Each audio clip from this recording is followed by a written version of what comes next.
Be afraid. Be very afraid.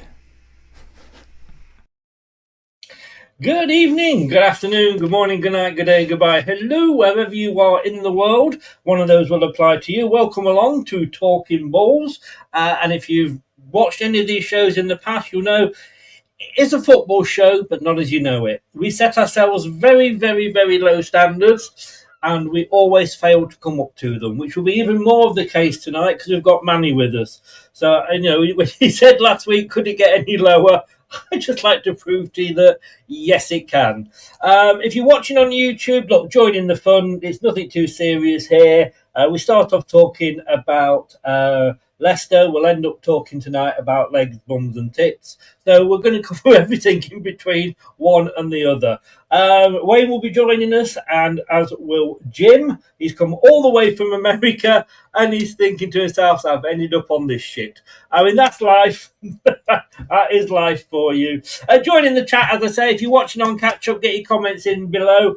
And I'm not going to say if you're listening on podcast, because I don't put this up on podcast. I daren't. But if you're ready, let's get going. Let's talk balls.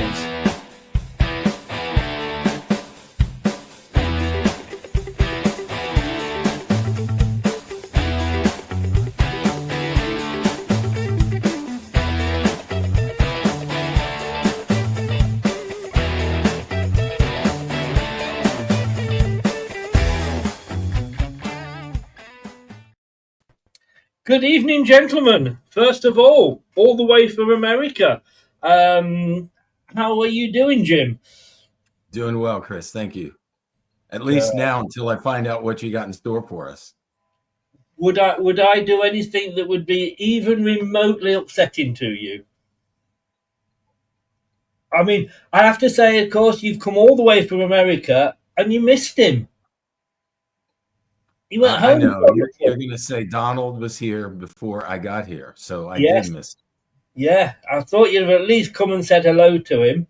And, you could have had a round with him, couldn't you? He's not biting yet. He's not biting yet. Wayne, hello, sir. You said you'd love to come on this show. You may live to regret it. Who knows? Probably will do, Chris. Sorry? Probably will do. Yeah, well, I mean, if you leave this show and you've not regretted it, then I've not been doing my job. And Manny, well, like I say, yes, welcome along, sir. I was going to say, Chris, that was a very dark intro that you just started with this evening's show with, and only to show up with the male version of the Golden Girls and that bloke off Goodness Gracious Me. It doesn't quite sync up properly, if you know what I mean. But I'm telling you, I'll swear Jim is a dead ringer for Henry Winkler's long-lost doppelganger. Here's his double brother. So can I say, especially for Jim, Hey. Do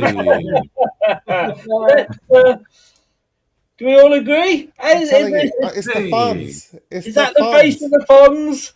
That's an aging funds right there. Yeah. Could be, yeah. I like it, man. A good shout. I'm telling It you. is. It is a very good shot. Who loved Happy Days? Get a picture of, if you can, Chris, during the show while we're having a chit chat, and put them side to side. I'm telling you, it's a dead ringer. I will do that as we speak. I don't. But He's still acting. did anybody watch? Did anybody watch Happy Days? Yeah, I loved it. Yeah. Absolute classic every day. It was brilliant, wasn't it? What a show. Who had a crush? What was she called? The daughter. I thought you were going to say Marilyn was the mum, for sure. Yeah. I mean, that's the one now I would have a crush on, but obviously I was younger at the time. What, Joni, it began 'cause with it was- an E. Joni was like the young one because it turned into Joni Loves Chachi. Joni. Yes, Joni was the daughter. yeah. Joni. Joni, yes, Yeah. Joni. They had a spin-off show, Joni Loves Chachi, afterwards. Yeah. They did. Who had a crush, admit it, on Joni? I was a bit young for Just Chris. me then, was it? I was about 6, Chris. Well, you could have had a crush, you know.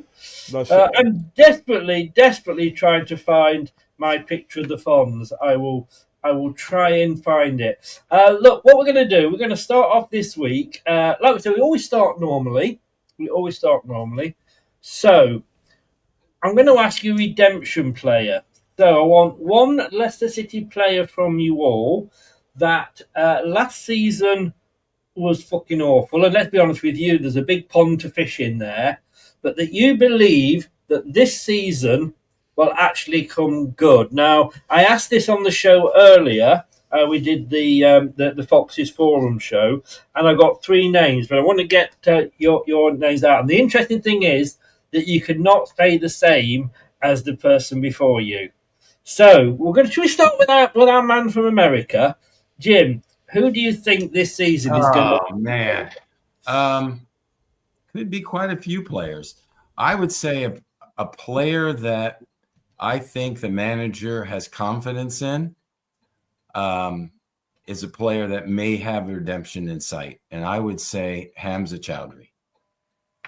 I've got to say that's a bloody good shout, sir, because I was also thinking Hamza as well. Any reasons behind that at all? Well, I mean, we all know he was hit and miss.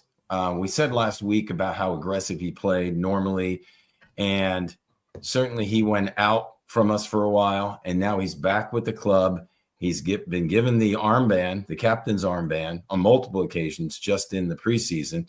So I think that Marty has good things in mind, and we may see him playing in the back. So I'm sure there's others, but I think he has an opportunity.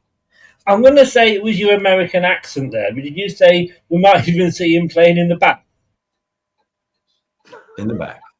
Oh, in the back. I was going to say, this show's gone in a very different way straight away, you know. It's your accent. I'm sorry, that's what it sounded like. So with his Mr. Matey. That was a wrong name, wasn't it? That was the wrong name. That'll have to be a category for next week. Badly named products. Wayne. Well, it's interesting because there could be a few. I know Manny's. I'm pretty sure 100% I can guess Manny's.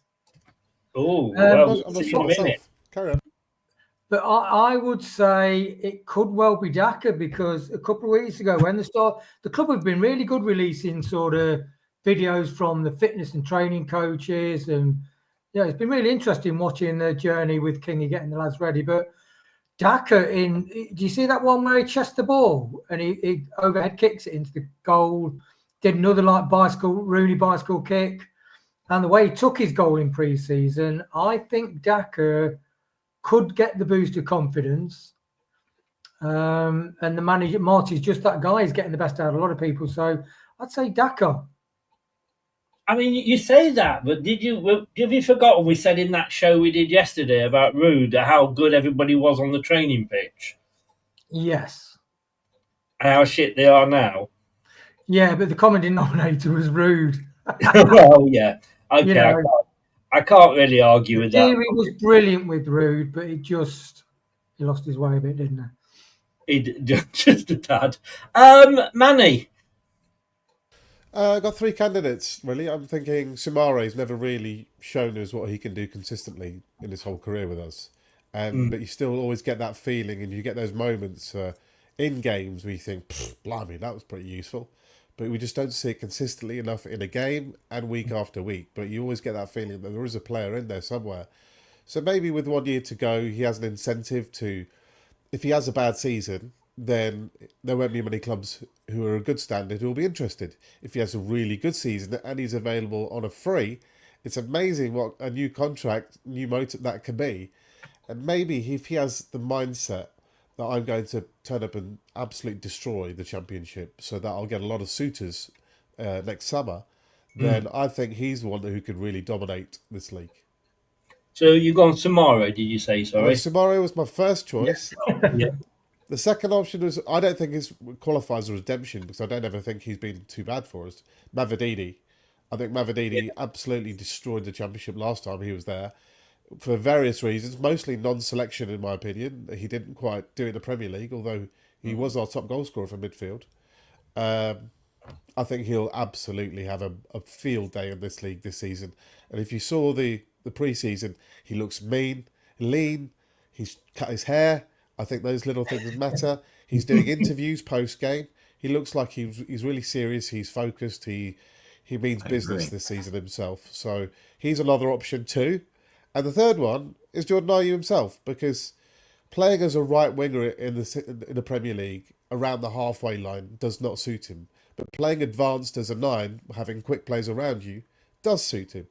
So I think he could transform from being a 5-goal defensive winger to being a 20-goal useful striker. So take your pick out of the three, really. Well, you've got to pick one. I'm going to go because I think the fans are really giving him an overtly hard time, including you, Chris. I'm going to go Soumare. Well, not quite as bad, I have to say. Not quite as bad, possibly, as Faze, but you know, I mean, the ones that were said earlier. Somebody went Thomas, but then he was probably one of the better ones that we had last season at the end. JJ, Craig went JJ, and I'm going to have to go along with Jack, actually, and I'm going to say Oliver Skipp. I don't think he can play, as Jim will Wayne will back me up on this. I don't think he can play with Winks. I think we saw that against Cologne and it didn't work. But he did all right when he was with Soumare. Would anybody agree with that, or am I talking utter shit? Well, usually you are talking utter shit, but I thought I'd let you have that one, mate. No. I think we've talked before in the show that definitely him and Winks together are not a strong duo to play the midfield. I think Manny's right on with Soumare. He has a lot to come back from because all the negative feelings the fans have for him. They're ready for him to go. If he does stay, he has a great opportunity for redemption. But no, I skip as well because he hasn't really done anything, and we know that he's capable of. And pairing him with the right person in the midfield certainly could yield some good dividends. It could indeed. Let's just have a look what people are saying in the chat. Scott, hi. Clibo's in. Hi, mate. Hope your eyes are getting better. Right, before we go to, we're gonna flip that in a minute, but there he is. Hey. The man himself. Unfortunately, I can't do it out to half and half. But I've got to say, I think this is more like Jim, if I'm saying anything. Yeah. See, look at that. Right. I tell you, let me just take you out for a second, Manny. No, Please I'll take me out. No. Yeah. Oh, hang on. It's. I do apologise. We'll be back in a minute. There you go. Can we get the other photo up? Yeah. Can you get if anything, it's got to. Manny's right. If anything, the black hair's gone. Let's go with the grey hair. Let's go with the grey hair photo. God, you awkward sods. Hang on a second. I've got. Come on, Luddite. You can find do you think you really run this show, Chris? It's the three of us who do. Not when Manny's here. I don't know. You know. No. I'm bound to Jim. Look at that. Look at that. Yes. Look at that. That is spitting image, is it not? I've heard that, and I've heard Ted Danson too, the older Ted Danson. Have you genuinely had Arthur Fonzarelli or Henry Winkler before? The older one, yeah, the one with the grey hair, yeah. Whee. Have you got a black leather jacket and a lilac sweater, Jim? No, I left my lilac sweater back in the States. All right, so we're moving on. There we go. Well, at least he didn't turn up in a bloody roller neck thing that you had on, Wayne, yesterday. So we're talking about Ruud van Nistelrooy. He came in with his, what do they call them? Polo neck. Yeah, polo neck. I knew Manny was loitering like a shark. I mean, you set me up for the milk tray gag. I think Chris said he'd already made it before I did. Yeah. But it was too easy a joke. It was. But you should never miss an opportunity. That's the thing. Right. Okay. Look, we've said those are the guys that will probably get redemption. Who are we talking about if we're talking about players that have had the final chance and that we think will... it's really time to say good night, sweetheart. Manny, let's start with you this time. Players who should leave, you mean?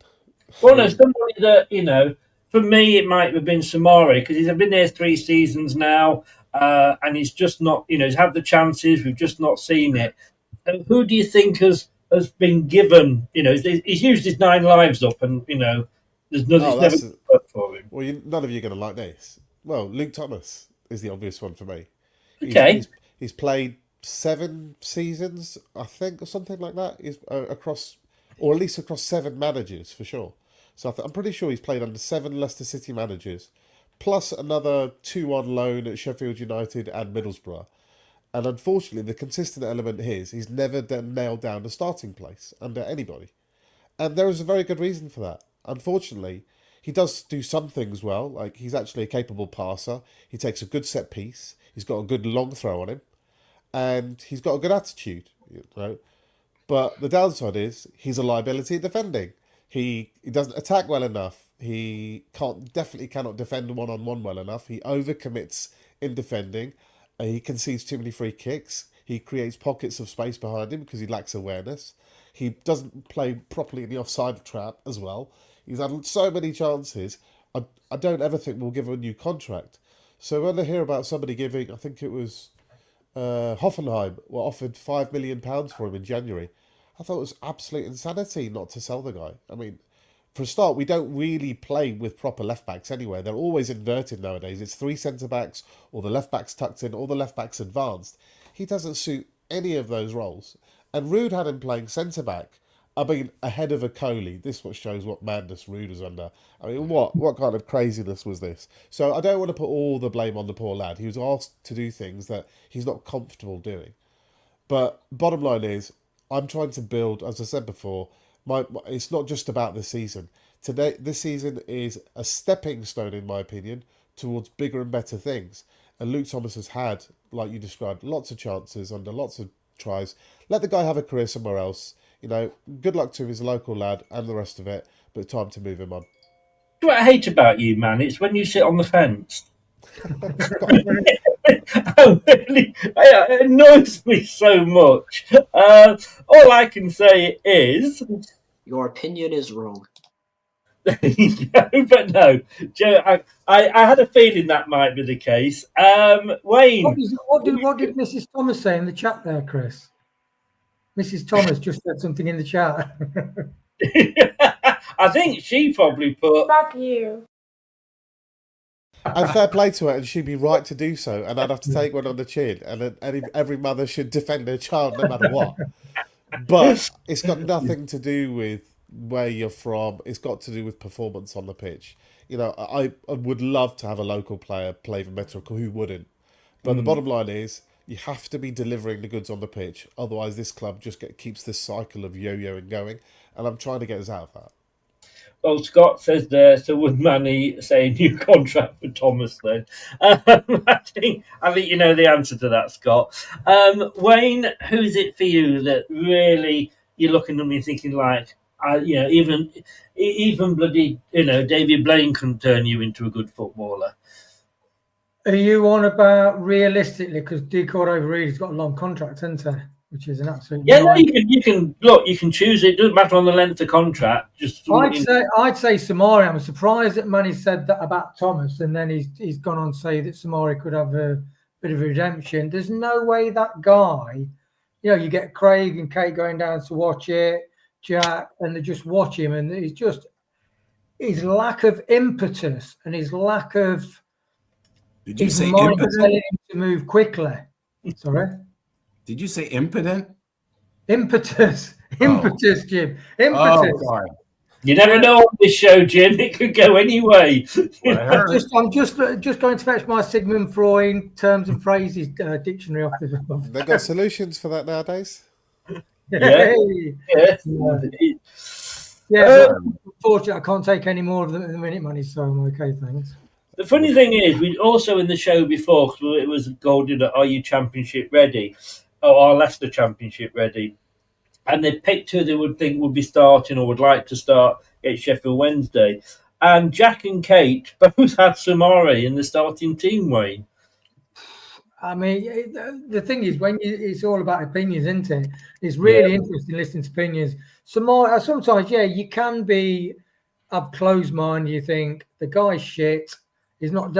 I mean, if you're with the club for 4 years, I think if you're with any company for 3 years, if you haven't produced at least a 3-month period where you're delivering, you ought to go. And I don't think it has. You know, I think like Daka's stats were very good for his potential. The same as Samara. A lot of people looking at him, but they're just not worked out.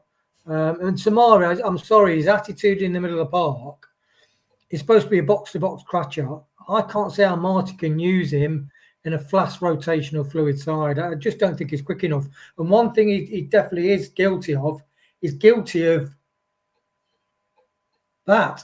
Just not realising when he's about to be tackled. His mind's too slow. I think the problem with Dakota Reed, who you suggested, for me, we've just not seen enough of him. I mean, you know, if we go back 12 months, I was certainly moaning about signing Ayew. And now he's going to be, you know, everybody's saying like he should be the guy that probably starts for us up front. So Dakota Reed I kind of get, but we just haven't seen enough of him to, you know, he's in that same little room somewhere with Edouard, isn't he? I don't know whether we've actually let Edouard out at all yet. But Jim, who do you think's had enough chances? Well, I think you told us we can't say the same player because Samara is the first one to my mind. If we didn't need a striker to say Samari for this, because we've got Manny's gone for Thomas. Who did you go for, Wayne? He went for Samari. Oh, he went for Samari. Sorry. Yeah, so I would normally go with him. And I think if we didn't need a striker to back up Jordan Ayew, I would say Daka because he fits that same mold that Wayne said, which has been here years, had chances when Vards was out, had chances when Nacho was here, but we need him. So I don't really want to see him unless we sign another striker. Don't want to see him go. I guess I will reach and say Vestergaard only because he may be a good passer from the back, but he's slow as can be. And I just think it's time to get some youth. Akoli, I like him back there. I think we've got some other options. So I would go with him. I think it's just Deadwood time right now. Akoli was actually in all three of their starting back lineups. I like him. as the two centre backs. Jack, Craig, and Kate all went with it. If you want to know who the other ones were, you're going to have to go back and watch the show. Interesting, and it's amazing how we're all fans and we all have different opinions. Some of us are right, some of us aren't. But let's move on now. I love this. First time we're going to be doing it this week, and this is Daddy Chips, right? Now I don't know whether they have this in America, Jim, but it's where you can't, as a little kid, you ask, do you love Daddy more or do you love chips more? And it's a really difficult decision. I'm sure Manny's kids will all go, of course it's Daddy. I can't see any other. Even when he's pissed in Turkey doing something in the dark, it's still always Manny. Daddy. Never drink around the children ever. Well, they're trained very well. They better say Daddy. I threaten them. I say, if you don't, you're out of the inheritance. Easy one with my oldest is a boy, and it's a good threat. I just say, well, I'm just going to give everything to your sisters. You can't be quickly. Parental blackmail, can you, man? Teach them early. It's like like when you're playing your kids. I mean, I love playing crazy golf, and when my lad was younger, Sean, my first, used to go down to Bournemouth Gardens where there's a crazy golf thing. I never let him win. And no, these are life lessons. No, they're life lessons. He's got to learn what it's like to lose and come back. And once he actually started beating me, we never win again. I do a bit of both though, because I train. My oldest is actually called Casper, so I train Casper to play. We do lots of sports, and he's getting pretty good at table tennis. But I'd never let him beat me at table tennis. However, you see. However, we've got crazy golf near us, so we go to play crazy golf, and I was absolutely murdering him at crazy golf. So I had to shoot a 13 on the 17th to let him have the lead, because the meltdown in public, it's fine when it's private, but when it's in public and the full-on meltdown was going, I was like, oh, I'm going to have to throw this one. So I had to duff a 13 on 17. Can't throw game. I used to be assistant coach, believe it or not, for a kids' football team. And the manager had gone off out on holiday, so I was taking the team. And look, these lads were 14, 15-year-olds, so they were young kids. And one of them came along as a substitute, and I never put him on. And the dad went absolutely mad at me. And I said, but they've got to learn when they get older, and if they're going to have a career in football. I mean, let me just put it straight away that kid wasn't going to be asked back that year, but I insisted on him being asked back because I actually thought he'd got something. But a bit like Daka, we found out he hadn't. But no, kids have got to learn, the hard knocks of life. The kids are wrapped up in cotton wool too much these days. Make a note, Chris is heartless. Got it. Yeah. Can you imagine Chris at a modern day sports day? He'd be elbowing people out the way. This is not the modern way, Chris. It's more. And actually, we're seeing more of even things like participation trophies. Okay, when we were young, teams that won got the trophies, and somewhere in the last 20, 30 years, they now have everybody gets a trophy for participating, and I think that sets the wrong message at the early stages. Now, don't get me wrong. I agree with a lot of Manny was saying what you do with your children. I mean, maybe when they're really, really young, you let them win a little bit. But as they start getting more aggressive or more into that sport or that event, you got to let them learn the hard way. But when it comes to team sports and they do the participating trophies, that drives me nuts, because only the teams they're playing a game, they're keeping score. There should be a winner, and there should be someone who doesn't win. If you don't want to call them a loser, I'm okay with that. But there's a winner, and that's who gets the trophies. So is that the Premier League participation cup trophy? It is. We got that just by being in the competition. No, it's ridiculous when they had the schools like trying to get the kids. It's not about winning. Yeah. Yes, it fucking is. It's a sport, if you're not in it to win it, The genuine answer, there's a risk reward to that too. If you keep obsessing about winning for every child, and there can only be one winner at a time at least, then you're going to end up with 19 happy children, one happy child, and that's not the kind of environment that you necessarily want to build moving forward. And also, that I would argue that kind of mentality of training those kids, this is genuine as well, by the way, is that there's a knock-on to people's mentality moving forward. You carry it with your whole life. And I think a lot of the reason why sort of men my age and older, not myself, thankfully, but struggle with their mental health is because of those having really, a tough old man or a tough teacher who is overly harsh, drilling this obsession about you have to do things that way. I think you have to be, in the modern way, you have to be a bit cuter with how to deal with people. And it depends on their emotional maturity. So I agree with Jim. When they're young, then you've got to be very, very careful. But as they get older, certainly teenagers and beyond, then I think you can definitely get a lot tougher with them for sure. It's that these were teenagers, remember? There's also one more thing. You need to teach them how to be a good winner, and you need to teach them how to be a good loser. When they don't win, you have to let them know, because to your point, if you have everybody upset all the time, you just have to go in there and say, listen, we're going to strive to win. And then let them know afterwards, we didn't do something right. The other team did more. What are we going to fix it? Do you know what? You know what, Jim? That is, you know who I can believe I could hear, actually, in my mind when you were saying that, you know who I heard saying it? Oh, boy. Oh, boy.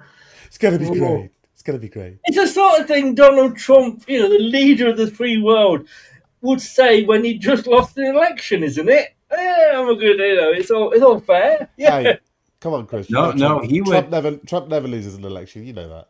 That's right. He would say he didn't lose. I'm saying that when the team does lose, you just let them know there's a reason why. And if they want to turn on the other side of it next time, the winning side, then you do something different. I think I like the Fonz better than that one, Chris. Thank you. Yeah, but we're not saying that's you. We're not saying that one is you. Right, so we're going to go back, and I was thinking, I almost went for sort of Daddy Chips, as in Donald Trump as a Keir Starmer, but we're getting a little bit too political then. So what I'm going to do is, I'll start with you with this one, Wayne. So it's Daddy Chips. You can only have one or the other that you got to love. So the two I'm going to give you, and I'm going to keep it sort of modern for Jim's sake, but I'm going to go Vestergaard or Faze. Just a side thing, are chips, are these fries, Jim, in America? They are. Chips are crisps, aren't they? They are. But what do we know that the Americans can't speak English, don't we? I know. They're completely awkward people, aren't they, Chris? Yeah, you tip it over and I'll nod it in. Mate, half the English can't speak English. Especially people from Leicester, innit? In it, especially in the Asian community, is a bugbear of mine. As you can tell, I am not one of the in it brigade. It's one of those ones. It's just I've heard you are off camera. I've heard you got two personas. How dare you? This one, and then when you're off, it's like, all right, me duck. I model myself on Harry H. Corbett. Anyone of those who are old enough to remember him. Yes, I am indeed. I had you more down as his dad, but there we go. Hey. So, old man. That was very good, actually. Which is so, yeah, Jim's bitchy tonight, isn't it? Right? You're quite bitchy tonight, Chris. Me? Oh, Manny. I don't know how many streams have you done today. You're doing this is what, second or third one today? You guys are my sloppy second. Hey, I've been worse. Don't just know how to sweet talk somebody. I do. That's my chat-up line. Something tells me it's going to get worse with us tonight, Manny. Yeah. So, for Jim's sake, this is Daddy or Fries. But for the rest of us that speak the Queen's English, it's Daddy or Chips. So, Wayne, we are talking Yannick Vestergaard or Wout Faze. You can only keep one of them. Hard. I want to get rid of both of them. So I'd say you got to give us. I mean, Cody's gone. I'd say Faz, to be honest. What? Yeah. I know Vestergaard is completely, with Ben Nelson, he completely...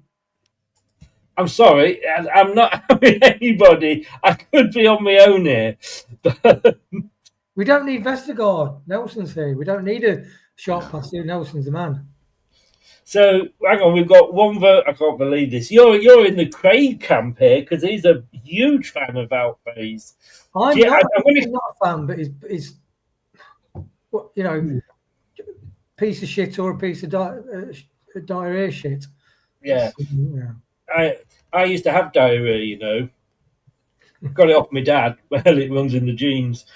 Anyway, Jim, I'm going to come to Manny last on this one because I think he might explode. Jim, Vestergaard or Face, daddy or fries?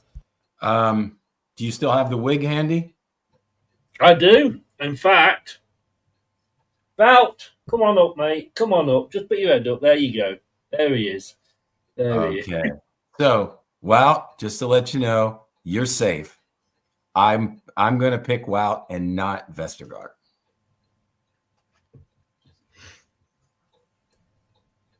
Well, the last question you asked me, I said I think he's ready to go, Vestergaard. So,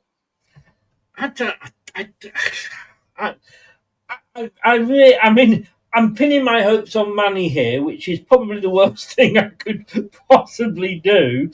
But I have to say to you two, well, I don't believe it. I really don't.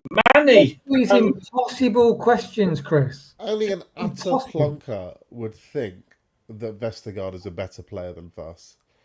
And irrespective of that, as an asset value, one being 33 on huge salary that's worth 0 in the transfer market versus one who's 31 who's worth 6 to 8 million in the transfer market, and he's on about 30% less salary than Vestergaard.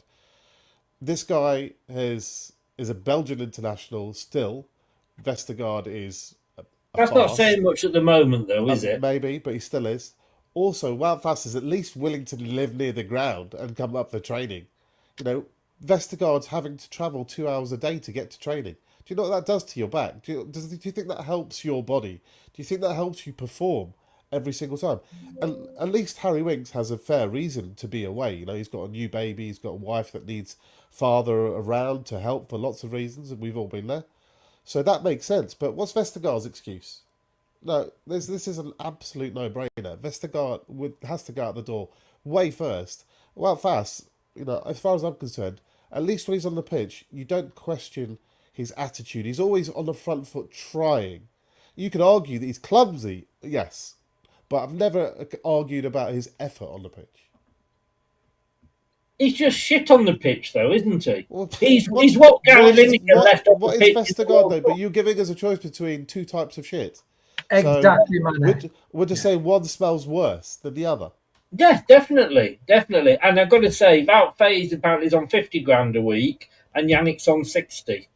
There's only 10 grand, really. Well, my mathematical brain says math still works. That's that 12%. That means you're on 12% more money. I want 12% better performance for my money. I think for me, Vestergaard gives you that. He gives 20% worse performance than Faes, I think. You forget, I mean, for all the people who always say Vestergaard was brilliant in the Championship, forget Wout Faes was right next to him every single game, you know, also playing excellently in the same league. This is not the barometer for what is good enough for this club. Being good enough for the Championship is not good enough for Leicester City. It needs to be being good enough in the Premier League. Now, I can see that Wout Faes also was not good in the Premier League, but Yannick Vestergaard was on much more money. He's got a stinky attitude as well. He's just slower, so it limits your options as well. At least you can play a higher line if you wanted to and try and compress the play with Wout Faes. You can't do that with Vestergaard. So if he's in the team, he's more of an anchor in the way that you can play tactically. Therefore, he's a bigger liability. No, I think you actually said that wrong then. When you said anchor, I think you actually meant another word.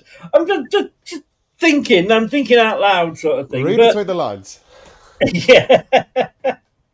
Unfortunately, he gets caught between the lines.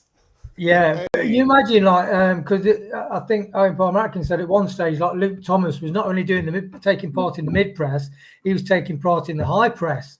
You imagine Vestergaard doing that? It took him half hour to get back to defence. All right, now let's get technical for a quick second. Wayne's just started that off, so I'll continue for a second. Marty, we saw it against the Cologne game. Don't forget that this is slightly different now. We're doing high intense pressing. So what happens is occasionally teams are going to be good enough to get through your press, and you are going to get caught out of position, and you'll be running backwards. So you need mobile players.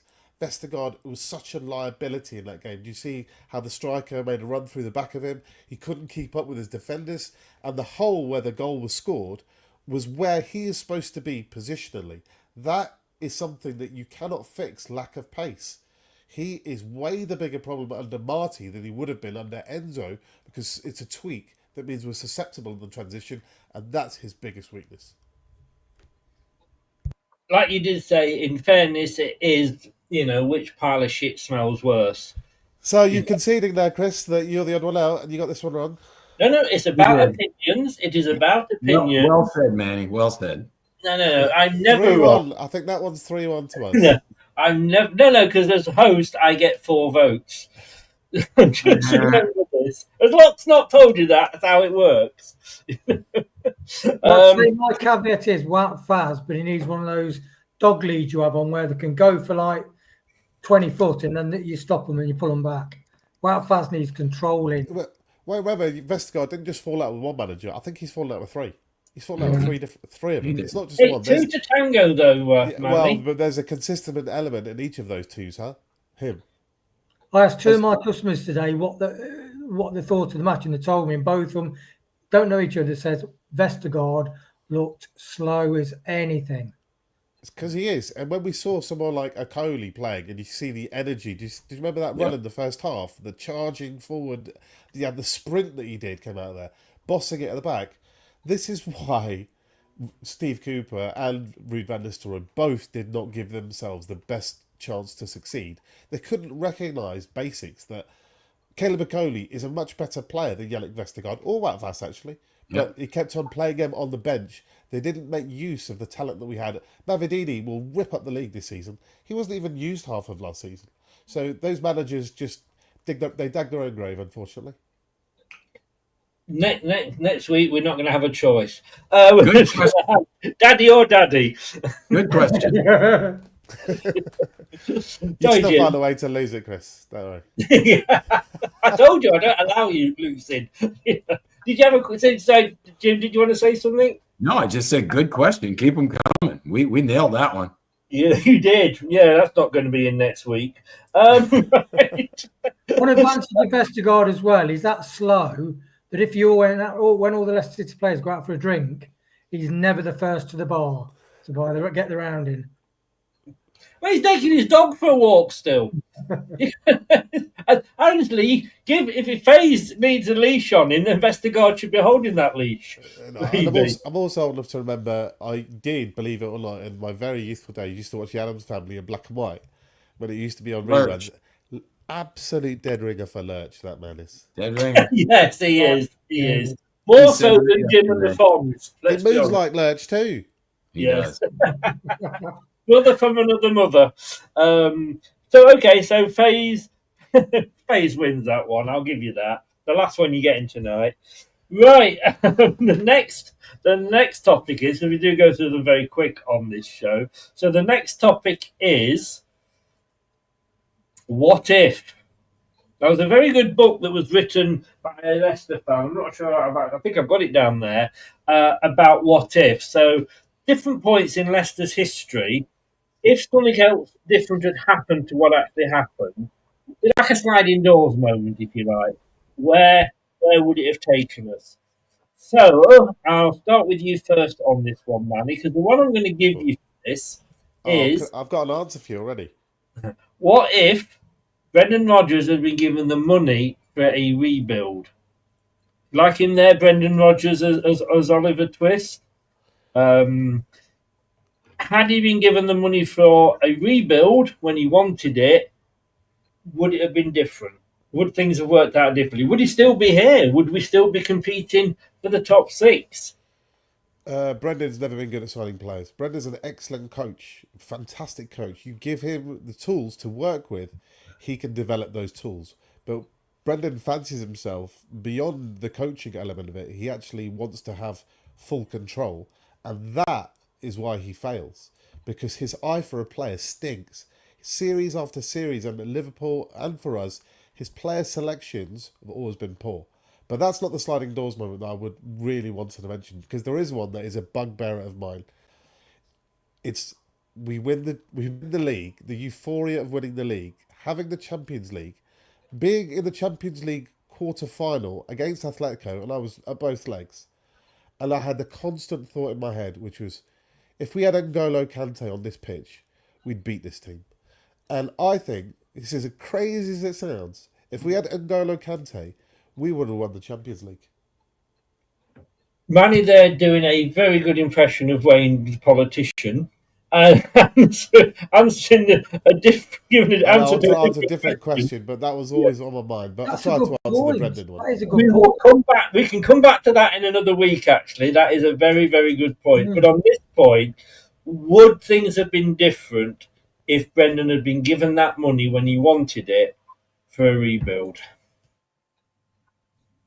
I say, accepting that it would then be. Is that for me still? Yeah, that's still to you. Yeah, still to me. Apologies. Yeah. Then no, because I think the trajectory was going downhill. Once you sort of that trust, that bond is broken, which it seemed to be with Brendan. You know, he got the hump, didn't he? When it came to about January, he didn't get that money. Now, maybe if you gave him the money, he wouldn't get the hump. I know what you mean. We wouldn't have gone down. Maybe we'd be in a different scenario, and that's possibly fair that we could have done. But I think still, you know, even if he didn't spend money, there's no way that team should have been loitering anywhere near the position that they were. The club was Brendan had already turned his head to say, that's it. It's kind of like, you know, if you break your word to me, that's it, I'm done. And it felt like Brendan sort of effectively was done with the club at that point. And I'm not sure that's the kind of character that you want to sort of move forward with anyway. I think, unfortunately, Brendan just has a 2 to 3 year shelf life at most places before either the players get tired of the message or his influence in recruitment starts to turn the ship along a different course. That's a fair point. And you know, they say that about Claudio, and that's true. I remember when we found Claudio, I read a thing from a Italian football psychologist, and she said, you know, he's very good for the first season, and when he comes in with other people's players, but when he starts buying his own, it all goes wrong a little bit. And they're two different skill sets. You know, coaching a team every day, exactly what I was going to say. Exactly, it's a player selection, identification, talent recognition is a different skill set. You need to have different attributes, different qualities.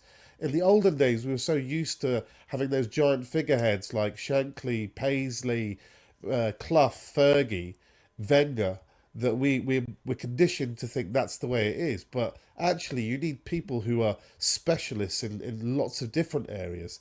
And that's not necessarily always the specialism of the manager. No, but I was actually agreeing with you, Manny. That probably took you by surprise. But I was agreeing that, yes, managers for different reasons do have a shelf life, you know, and it's a very occasionally you get an Alex Ferguson come along. Jim, let me come to you. I mean, again, what would, you know, that sliding doors moment, you could argue that, you know, once he didn't get the money, you know, the thing for a rebuild, and let's be honest with you, as long as Alex Ferguson was at Man United, how many rebuilds did he do? You know, 3 or 4 within that period. Yeah. If he'd been given the money, because at that point we were still reasonably, you know, high in the league and what have you. Yes, we just lost the Forest in the Cup. Would things have been different? Do you think he'd have stayed longer? Do you think he'd have carried on? Maybe not winning things, but getting us into Europe and what have you. First of all, I think Manny had some really good points, and I'm not just being political. There is a huge difference in player personnel and managing players on the field. I really believe some of the models that should work is you should have a general manager, player personnel guy that has to understand what system the manager is going to use with that squad, what system the manager is going to use on the pitch, and what players will fit that system. And then the player personnel or general manager goes out and finds those players. They deal with that and let the manager manage on the field. I think Brendan was a good manager. Maybe had some shaky game calls as far as starting positions. But I think he would have been around. He may not have been fighting for top 5. I mean, we were a whisker away 2 straight years with him. And the fact that he did pout and turn his back on us, that was really disappointing, because I thought we had at least proven manager that had managed big clubs, and what he did with us was pretty good for the first part. But when he didn't get the players, he turned his back. I think had he got the money, we would have been competitive. We probably would have been a mid-table club, but really have to let these managers manage and not have them worry about, the player personnel, things like that. What we saw in Sir Alex Ferguson, you ain't going to see again. That was just something that will never be seen again. And that's why he's the GOAT as far as that goes. So anyway, long story short, I think he would have had some more shelf life at Leicester, but I don't think we would have been up to the top 5. Even in the modern day, it can happen. The modern day great Pep Guardiola is still capable of making gigantic errors. Jack Grealish was £100 million and has flopped the hell out of the place, and they cannot shift him. And it never really made sense in the first place. He's not really the player style that they kind of look for with their wingers anyway. So even the best can make an error like that, £100 million error, which is no small one. So I just think we've got to have, like Ginger said, we've got to have specialists in different areas. And player selection and recruitment is such a vital one. I would argue it's actually the most vital one, because if you've got a bunch of good players, it doesn't necessarily matter whether you're going to play 4-2-3-1, 4-3-3. If they're really, really good players, they're going to find ways to play good football. Absolutely. But if you give them a bunch of rubbish players, then you're trying to find the system that works. But the problem isn't really the system. The problem is the players. You've got to get player recruitment on a high strike rate, and that requires the scouting, guys who are specialists in understanding the attributes that you're required by the manager, by the club, and then what works from a business angle, as an asset that helps grow the club, player trading, buying low, buying cheap, selling high, and then guys who understand where you go about looking for these bargains. And there's a lot more complex areas. I'm actually going to do a show on this in the future. So I don't want to give away all my secrets yet. But there's lots of places geographically around the world. I'll just give you a little tidbit. I once had a chat with a guy who wrote a book about high performance pockets in the world. So bear with me. I'm going slight tangent here. For example, there's a village in Sweden with 500 people that had supplied something like 20 different Olympic champions. And it just statistically was impossible. There's a village in Ethiopia that had provided lots of sort of long distance running champions. And there was a place in Jamaica that provided lots of hotbed sprinters. So the writer went into these areas and tried to study what is it about this particular place that creates winners. It's about attributes for that particular sport. Where do the people have the right attributes? Where can you find them? Where particularly undervalued. And that is a crucial element of scouting that I think we are miles behind teams like Brighton, Brentford, Bournemouth. I mean, look, where did Brighton sign Moises Caicedo from? Ecuador. They sold him for £110 million. Who's looking at Ecuador? We don't look at Ecuador. We should be looking everywhere. Particularly, I've got a little spreadsheet full of countries that I think hotbeds are bargains. If you didn't have a spreadsheet, Manny, I would be very disappointed. I've got a lot of spreadsheets. Manny's superhero name would be Spreadsheet Man. Love a spreadsheet, mate. Love a spreadsheet. Wayne, your thought on this? I mean, like I say, it was we know that the players he bought weren't the best. So if he'd been given the money, would we have been throwing that money down the drain? I know what would have happened, if he'd in that January window been given, a pot of gold to spend. I think we would have stayed up.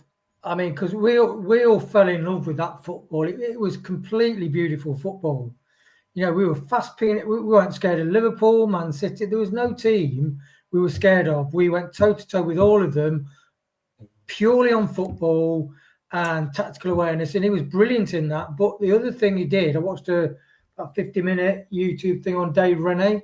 So he interviewed Dave Rennie about his start off in the NHS, different things, and he mentioned about when Brendan Rodgers got rid of him. And David Rennie was the guy that enabled us to have a virtually unchanged side during the Great Escape in Premier winning season, because he looked after the players so well. And Brendan Rodgers he said literally, Rodgers could say, "Oh, go and collect your stuff, you're off." That's literally what Brendan Rodgers said to him. So he was a bit, I think he was a bit power hungry, Brendan Rodgers. As Manny said, he probably didn't delegate. Also, some Liverpool fans, when he came to Leicester, they said he'll be okay at the start, but then he'll start playing people out of position. He'll start wanting his own way, and it will become dysfunctional. And I always thought it was interesting at the time, and it did take a bit longer. But we flew close to the sun. We got burnt. Yeah. But it was a nice ride, but it needn't. The thing is, it's only with Rodgers' personality it ended that way. Somebody with less of a megalomania, I think, would have been different. Also, in the real world, you have to factor in that our competition at the time were half asleep and weak. They were off the ball. Man United had been a mess for ages. Chelsea were going through turmoil. Arsenal were going through turmoil and still coming back from it. There's lots of clubs out there who should have been usurping us, but there was an opportunity, and to be fair, we capitalised and we pounced. Not quite getting the Champions League, but certainly to be there or thereabouts for those couple of seasons. And the eights was magnificent. However, new investors come into places like Bournemouth and Fulham and other places, and that money is not daft. Eventually, somebody will get those clubs right. And it's cyclical. People won't tolerate failure forever. Someone will make it work. And lots of our competition have caught up. They would have looked at Leicester winning the league. I promise you, every single one of them would have gone, Leicester have won the league. How can we not do 10th? Right, how do we do 10th? What have they done to build that club, to get them to that point? Right, we're going to copy and paste. It's how the Japanese got ahead in the 60s of manufacturing. Let's just find out how everyone else does it, work out exactly how to do it, but we'll do it better and cheaper and more efficiently. And those clubs have done that. And so, people don't stand still. Your competition doesn't stand still. We, unfortunately, didn't even stand still. We actually digressed. So that era of finding those bargains like Kante's and Mahrez's, and not just that, but Kasper Schmeichel, £1 million. Jamie Vardy, £1 million. Wes Morgan, £1 million. We built our success on being brilliant bargain hunters. That is where we really excelled. And not just at the cheaper end too. A bargain can be a £30 million bargain like Wesley Fofana, because he gave you 2 brilliant years of performance and then you sold him for £70 million. And Maguire. Another great example, 17 to 80 and 2 good seasons of Harry Maguire too. Even Johnny Evans was £3.5 million bargain for us at that price. But we stopped finding those bargains and we started making huge errors instead. I'm going to move this on because we're getting a little bit too serious, and I'm looking at the time. Manny, you've got to go, so I just want to get this one in before you go. Just as I did say, like I say, this show is very irreverent, but are you a tits, arse, or legs sort of guy? That's the question that everybody is wondering here. You've got to go, haven't you, Manny? I guess. So definitely on that question as well. Perfect timing. I said 10 o'clock about cut off.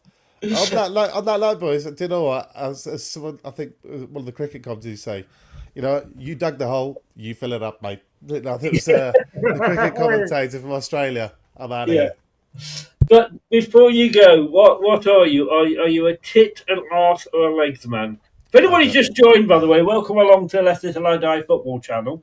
Chris, like in all things, I do not discriminate. Oh, that is such a fucking Keir Starmer answer. Oh, hang on. I think Wayne's into something else there, aren't you? I didn't put bottom up there. As in, yes. But, you want you put me in a very awkward position here on the screen. If you want to pop the brown rather than the pink, there we go. Manny, I'm sorry, you got to choose one, mate. You got to choose one. No, I don't. No, I don't. I choose all, Christopher. And if you cooking say brain, I'll know you're lying. If that was on the menu, I would choose that. You know what? I'm gonna give you a serious answer to a silly So question. basically, are you saying you're the half? You don't like a tits, arse, or legs? If you I'm still not have a brain. If I'm not intellectually stimulated, I can't get stimulated. That is the biggest cop out I have, and it's luckily that we've hit the hour, and I know you've got to go. So you have dug yourself out. When he's gone, we will allocate him one. We'll have a vote onto what we think he actually would have gone for. Eyes, the windows to the soul. Oh, for fuck's sake! Manny, blue tinted glasses. Get over there. Give them a follow. Great channel. Thank you very much. Enjoy the rest of your evening. I'll plug in for as long as I can. Brilliant, mate. Take care. All the best. Bye bye. Right. Let us. Let me bring this up. There we go. Right. Thanks to Manny. So, what do you think Manny would have been? Wait, what would you have put Manny down as? A tits, arse, or legs man? Legs. Who said legs? Oh, you think he's a legs man? Yeah, I'm not. I could see him being an arse man myself. What about you, Jim? I think he likes all three. You're just a fucking American. Asking American, No, I think. Then they decided, should we join the Second World War or should we not join the Second World War? Let's have a think about it for a couple of years. We're not talking that. I think tits. But now the important thing is here. What are you guys? Wayne. Boobs. He's come straight out with it. He's not gonna. Ass. You're an ass. Wow. When I say you're an ass, I'm not going to say. I didn't say I am. Hold on. No, I wasn't saying that. But now, funnily enough, he's gone. He's gone. I think that's Bev's just looking over his shoulder. I think it is, yes. No, my son was calling. I had to give. Sorry, right. I'm going to make it a full house here because that was a proper Donald Trump answer from Jim. I'm going to go legs. I do like a nice pair of legs. I don't know if I can say this, depending, of course, where they're wrapped. But if it's round my neck, then I'm very, very happy. So you like the ZZ Top song then, Chris? Legs. I like what, sorry? She's got legs. She knows how to use them. ZZ Top song. Remember? Yes, yeah. Or the Monk song, Nice Legs, Shame About the Face. Right, shall we get back to something reasonably serious?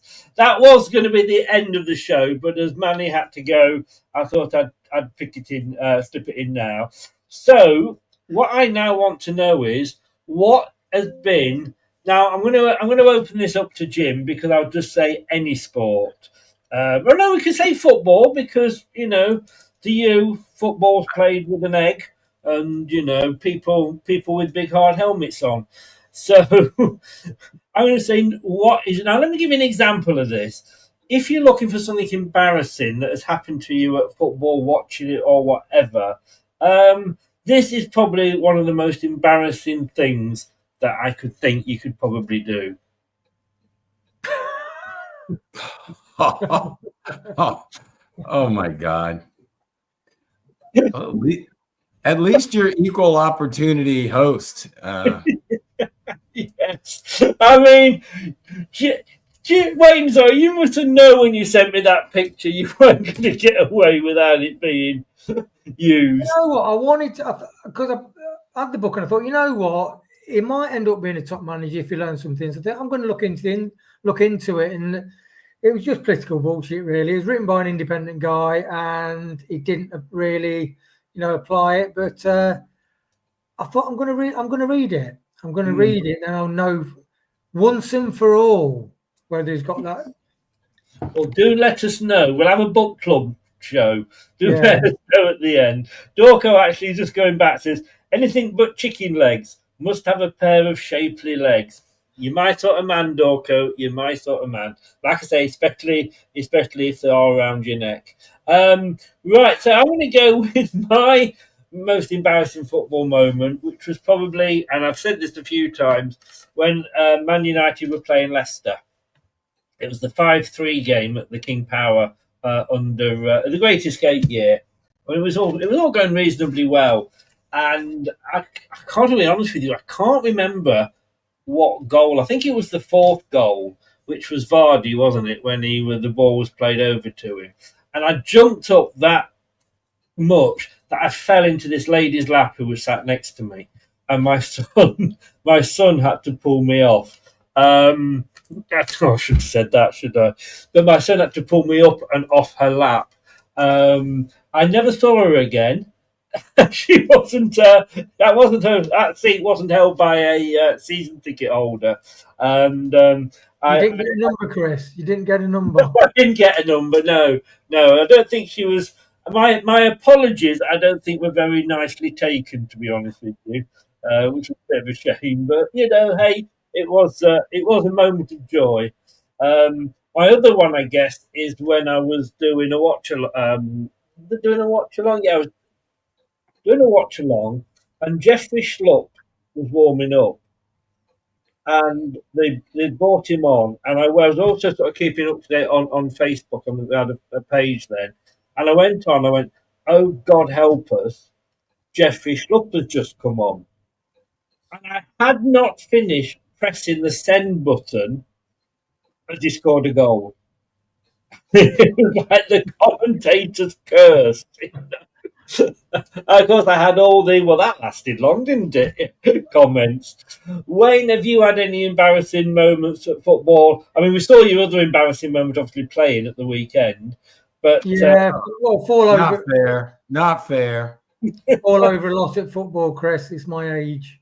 Yeah. The one embarrassing thing was when one of the playoff finals, I think it was Swindon, and we'd organised a coach to go down to Wembley, and obviously drinking on the coach, and we stopped off for a pee on the motorway, and then all of a sudden we started off, got so far down the road, and somebody says, "Where's Russell, a brother-in-law?" He wasn't on the coach. We left him. We had to reverse all the way up the motorway, but that was all right. How far had you gone? I'd say 2 minutes. It's only 2 minutes, but it was long enough. Yes. I think in 2 minutes on the motorway, you were probably out of sight for him, weren't you? Oh, yeah. He literally said, "I thought you left me." Who sat there? I bet you it was he having a pee? Yeah. I bet when he took that coach disappear up the motorway, he was shitting himself as well. Paul says, Oxford, when we stayed up, ran onto the pitch and didn't know what to do. I mean, what was everybody doing? Jim, it may not be soccer related, it may be football related or any other sport. You must have an embarrassing moment. When we do the show, Chris, we talk English football. All right, so we'll stick with that. My most embarrassing English football related is having to sit here with you for the last year and a half and listen to you throw all that. No. I've still got your hospital pictures, I know, yeah. No, on a serious note, it wasn't embarrassing. It was just unfortunate. You picked the one game that I was going to talk about, the Man U game. I was visiting a friend of mine in Long Island, New York, spent the weekend up there, and was getting ready to leave that morning, and he had the match on TV. Now, he had never watched English soccer, so I had my Leicester City shirt on, and he was becoming a fan, and we were watching it, and they were winning, and he said, "We got to get going." I said, "What do you mean we got to get going?" He said, "You got to get to the airport or you're not going to catch your flight." So begrudgingly, I did. I went there. We get to the airport. He dropped me off. I go up to the bar to have a beer, and I'm sitting there with my Leicester City shirt on, and this guy at the bar says, "Oh, Leicester City. what a great game today. I said, yeah, I wish we could have pulled it out. He said, what are you talking about? He said, they won 5-3. I was half pissed off because I missed it. Then I was half excited. I was like, you're kidding me. So yes, that I literally left his place in Long Island. By the time I got to the airport and sat down at the bar for a beer, the guy told me we came back and won, and I missed it. So good match. Yeah. Hey, we've all done that. I mean, Paul says exactly. He ran onto the pitch and he was looking around thinking, doesn't the stands look big from this point? Scott says, I was at work doing nights. I celebrated Leicester scoring against Aston Villa. It got ruled out. After I'd been celebrating towards all Villa fans. I was working around Tamworth. Oh, good luck with that. Dorco, one game. I was 5 minutes late for the start and left 5 minutes early. Thought we did well to draw 0-0. Next day, I found out we lost 2-0. I mean, yeah, we've been there because when I had the season ticket, look, as you know, I live on the south coast, just outside Bournemouth, and it's a 7.5 hour, if the traffic's good, round trip. So we didn't like to. I don't necessarily like to leave early, but I understand why some people do. So once this sort of started, say it held the numbers up, say like 2 minutes or however much injury time at the end of the match. I used to go. I mean, I went with my colleague, and he was sat in a different part of the ground, and one of us always used to drive. And once about the sign up saying however many minutes left, we would go and wait in the concourse because they still had it up on the telly because, of course, it was film. And once that final whistle went, we were out. Now, the reason we did this was because looking forward to a 3.5 hour journey home. You know what it's like around Ayleston Road when you're trying to get out. So we kind of left because it would add anything from 30 to 45 minutes onto the journey, if not longer, if we didn't leave on time. What I used to do was I used to put the score to get comments, put the score into the Facebook group. Now, when we left on this game, again, I don't remember what the score was, but it was something like 0-0. So I'm walking along doing the thing and I didn't hear anything behind me, but I'm going like, yeah, that was a good game. We drew 0-0, thoughts on the game. And I posted, well, I thought we won 1-0. We'd actually scored a goal that I had missed and I'd updated it. Oh, God. But this is why we love the game, isn't it? You can have fun. The other thing, I guess, was and we've all done this, but again, you've probably heard, people say when they're in the away fans' end. And I did that. I used to live in Blackburn, and I used to go watch when Leicester were in the Championship, as we are now, with Blackburn. That was my sort of local game. But I couldn't get, in those days, you couldn't get away tickets. So I was in the home ground. And I think we were something like 5 down after 70-odd minutes. And then suddenly, we started a comeback. And we got it to something like 5-1, and I'm like, hold it in, because I'm just surrounded by all these Blackburn fans. Then it went to 5-2, and I'm like, oh, cross your legs. Don't do anything, cross your legs. And then we got it back to 5-3, and I couldn't hold it in. And I suddenly just went, yes! And then it's like one of those really comic, like, oh, shit moments, Thank God Blackburn won. I got that. Days, I mean, if you were in the opposite end, you really were. You had to be careful, didn't you? Yeah. You did back in the day, yes. I mean, one thing I like about the American side of football is like how I'm guessing it is how friendly it is. When they started out, you see people used to go and have picnics and barbecues and watch it. There was none of that sort of what's the word? Vandalism or anything like that. But any more embarrassing moments before we move on? No, but just to follow up on American sports, especially football in the northern cities, and this American football, no, you watch what you say if you're in an opposing stadium. They do allow fans to mingle. You can get tickets anywhere, whether it's home side, visitor side, or whatever. But you're smart. You got to be smart when you go there. If you're going to wear the kit or the jersey of your team, you just better watch what you say, because it's not friendly in some of those northern cities that are just diehard fans of those teams. But anyway. Paul says here, Chesterfield away in a friendly, pitching it down, and Danny and Geeson scored in the 90th minute, and we had gone. Yes, I don't blame you. Let me just write it down. Right, let's have a look. Even I've forgotten what's coming up next. Oh, yes, here we go. Leaving before the Spurs game when we were 2-1 up. Leaving before the game. Well, before the game had even kicked off, Paul. I'm joking. Right, what we've got coming up here.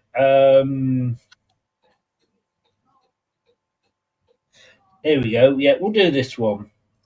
Things you wouldn't hear at the King Power. So this is things that if you go down to watch Leicester City, and you'll have a load of these probably after the weekend, Jim, but things you wouldn't hear at the King Power. So let me start off with this one for you. That was a great tackle by Faze. Thank God Manny's gone. You will never hear anybody say that at the King Power. Guys, anything you can think of at all? I've got one, Chris.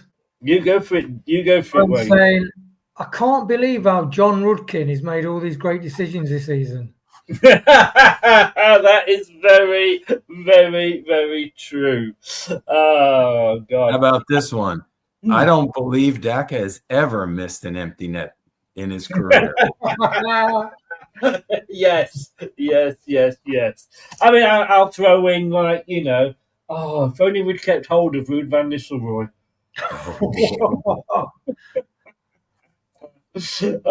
Keep throwing them at me if you can think of anything at all. Keep coming back at me with these. How about this? I can't believe that Wout Faes is really, really Chris's love child. Exactly. He is, Jim. Yeah. Don't you listen to him, Wout. What's that shit? What's in that? That naughty American guy is just horrible. Just ignore him, Val. You carry on down there. What did Shakespeare say? Thou doth protest too much. Very, very true. I mean, you could go as far as, somebody saying, like, bloody hell, he's 20 minutes late for the game. He must be American. Sorry. Paul did a good one in the chat, Chris. That's great passing from the back. Yes, indeed, Paul. Indeed. Yeah. And you can throw one in like, go on, pass it to Daka. Oh dear. Well, or how about this? That Vestergaard sure can fly down the pitch. Hey. Yes. Very. You're getting the hang of it now. Anybody wants to throw out? Anybody want to join in the chat? I've got one, Chris. Yes. I'm so glad I got a signed shirt by Samari. Oh, that's good. That's good. God. We can have this will be a regular thing every week, I think. I got one more. Yeah, you go for it, Jim. Go. I'm so glad the team's not wearing that awful shirt that Chris is wearing right now. Hey!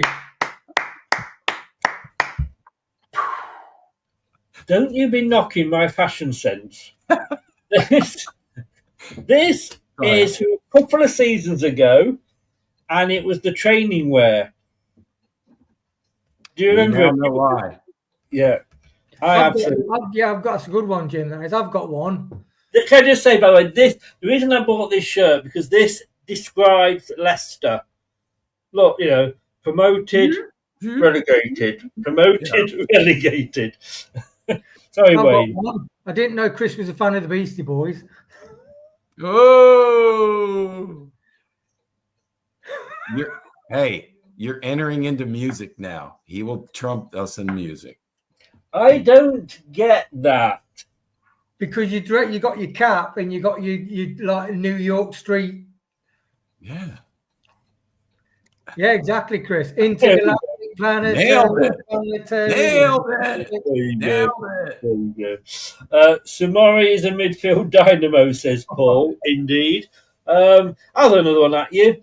Don't Winks and Skip play well together?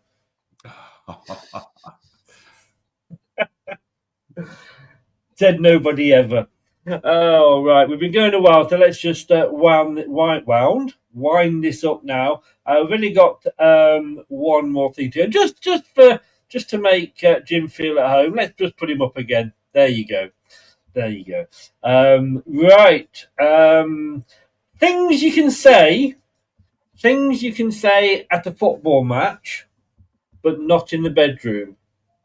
So again, I will give you an example here.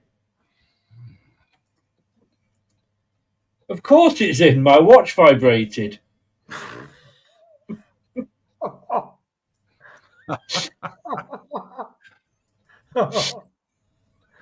Oh,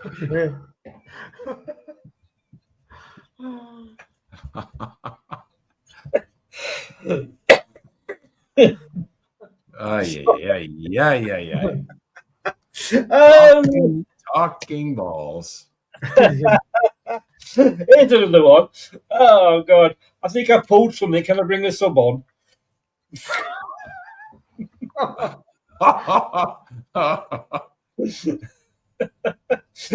Anybody want to come up with anything? How about this one? You perform so bad you're getting a red card.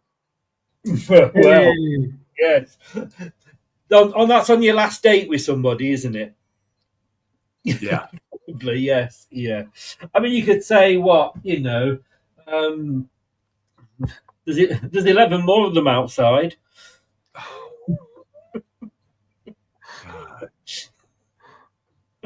Chris has time, Wayne. Chris has time because he thinks these things up. He has time to come up with a couple on his own.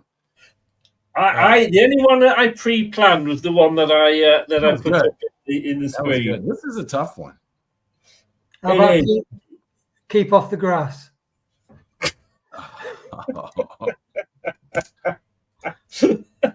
Yeah. Oh, it's a bit long this week. Haven't you cut it? Oh dear. Oh. Would you like me to swing it in from behind? Oh, jeez. What Paul come up with a good one in the chat? I've seen it in attack. Gentlemen, it might be as well if we leave it there. Well done, Paul. The ball needs changing. I like that, Paul. But the thing is, I say this one. I never thought I'd miss an open net. If you like boobs, Chris, you could say you can't beat a high press. Hey. Oh dear. Okay, Wayne.